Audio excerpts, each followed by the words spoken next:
ಹೋದ ಕಾರ್ಯವೇನಾಯಿತು? ಶ್ರೀಕೃಷ್ಣ ಪರಮಾತ್ಮನಿಗೆ ನಮಸ್ಕರಿಸುವುದು. ಪಾಂಡು ವಿಜಯಶಾಲಿ ಹಾಗೂ ಪಾಂಡುಪುತ್ರರೇ, ಪರಮಾತ್ಮ ಹೋದ ಕಾರ್ಯವೂ ಏನಾಯಿತು? ಓದವರ ಯಾರು? ಕೃಷ್ಣನಲ್ಲವೇ? ಹಾಗಾದರೆ ಸಂಜೆಯ ವಿಚಾರವೂ ನಡೆಯುತ್ತೆ. ಅಂದರೆ ಎಲ್ಲವೂ ತಕ್ಕ ರೀತಿಯಲ್ಲಿಯೇ ನಾನು ನಿರೀಕ್ಷಿಸಿದಂತೆಯೇ ನಡೆಯಿತು. ಸಂಜೆ ವಿಚಾರವೂ ನಡೆಯುತ್ತೆ. ಓ, ನಡೆಯಿತು ಧರ್ಮನಂದನ. ಇಲ್ಲಿರುವುದು ನನಗೆ ಸಾಧ್ಯವಿಲ್ಲ. ಅವರಿಚ್ಚಂತೆ ಅವರು ನಡೆಯಲಿ. ನನಗೆ ತೋಚಿದ್ದನ್ನು ನಾನು ಮಾಡುತ್ತೇನೆ. ಅಣ್ಣನು ಈಗ ತಾನೇ ಸಭೆಯಿಂದ ಬಂದಿದ್ದಾರೆ. ಅಲ್ಲಿ ನಡೆದ ವಿಚಾರವನ್ನು ಕೇಳಿ ತಮ್ಮ ಇಷ್ಟ ಬಂದಂತೆ ಮಾಡಿ. ಯದುಪತಿ, ಸಭೆಯಲ್ಲಿ ಏನು ನಡೆಯಿತು? ಎಲ್ಲವೂ ತಕ್ಕ ರೀತಿಯಲ್ಲಿಯೇ ನಾನು ನಿರೀಕ್ಷಿಸಿದಂತೆಯೇ ನಡೆಯಿತು. ನಾನಿನ್ ತಡೆಯಲಾರಿರೋ ಪಡಿಪತಿ. ಈ ನಿನ್ನ ಸಮಸ್ಯೆಗಳ ಮಾತು ನನಗೆ ಬೇಕಾಗಿಲ್ಲ. ಅಗ್ರಜನ ಅಪೇಕ್ಷೆಯಂತೆ 5 ಗ್ರಾಮಗಳಿಗೆ ಸಂಧಿ ಐತೆ. ನಾನು ಹೋಗಿದ್ದು ಅದಕ್ಕಾಗಿ ಅಲ್ಲವೇ ಭೀಮಸೇನ? ಕೃಷ್ಣ ಹೀಗೆ ನಡೆಯಿತು ನಿನ್ನ ಬಿಂಬದ ಅಜ್ಞಾತ ವಾಸನ ನೆಪದಿಂದ ಅರ್ಜುನನು ಬಲೆಯನ್ನು ತೊಟ್ಟನು. ಈಗ ಸಂಧಿಯ ನೆಪದಲ್ಲಿ ನಮ್ಮ ಮೈವರೆಗೂ ಸೀರೆ ಬಿಡಿಸಲು ಪ್ರಯತ್ನಿಸುತ್ತಿದೆಯೋ? ಯಾದವಾದಿನಿ, ಪಾಂಡುಪುತ್ರರ ಮೇಲೆ ನಿನಗೆ ಏಕೆ ಇಷ್ಟೊಂದು ಆಕ್ರೋಶ? ಭೀಮಸೇನ, ನಿನಗೆ ಇಷ್ಟೊಂದು ಅಸಹಾರ ಏಕೆ?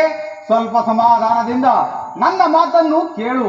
ಇದು ನಿನಗೆ ಹೆಚ್ಚಿಗೆ ಸಂಬಂಧಿಸಿದ ವಿಷಯವೆಂದು ನಾನು ಹೇಳಲಿಲ್ಲವೇ? ಸ್ವಾಭಿಮಾನ ಶೂನ್ಯವಾದ ಸಂಧಾನವೇ ಈ ಪ್ರಚಂಡ ಭೀಮನಿಗಿಂತಹ ಸಂಬಂಧ ಇರುವುದು. ಅತ್ಯಂತ ನಿಕಟವಾದ ಸಂಬಂಧವಿರುವುದು. ಮುಂದೇನಾಯಿತು? ರಾಜಸಭೆಯಲ್ಲಿ ನಿಮ್ಮ ಸಂದೇಶವನ್ನು ತಿಳಿಸಿದನು. ಅದಕ್ಕೆ ಅವರೆಲ್ಲರೂ ಒಪ್ಪಿದರು. ಯಾರ್ಯಾರು ಒಪ್ಪಿದರು? ಭೀಷ್ಮ, ದ್ರೋಣ ಮುಂತಾದವರು. ಆ ದುರ್ಯೋಧನ ಆತನೂ ಸಹ.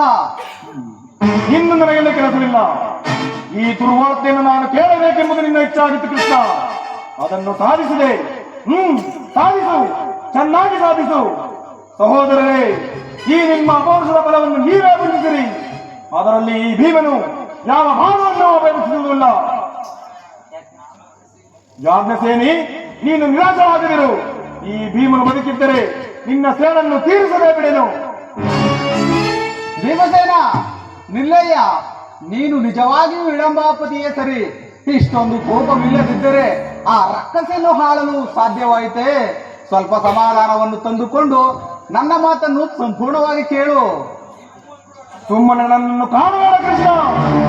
ಈ ಸಂಧ್ಯಾ ಸುದ್ದಿಯು ನನಗೊಪ್ಪದು ಒಪ್ಪದು ಒಪ್ಪದು ನಿನಗೊಪ್ಪುವ ವಿಚಾರವಿರುವುದು. ಆ ದುರ್ಯೋಧನನು ನಿನಗೊಂದು ಪ್ರಿಯವಾದ ಸಂದೇಶ ಕಳಿಸಿರುವನು. ದುರ್ಯೋಧನ ಸಂದೇಶವೇ?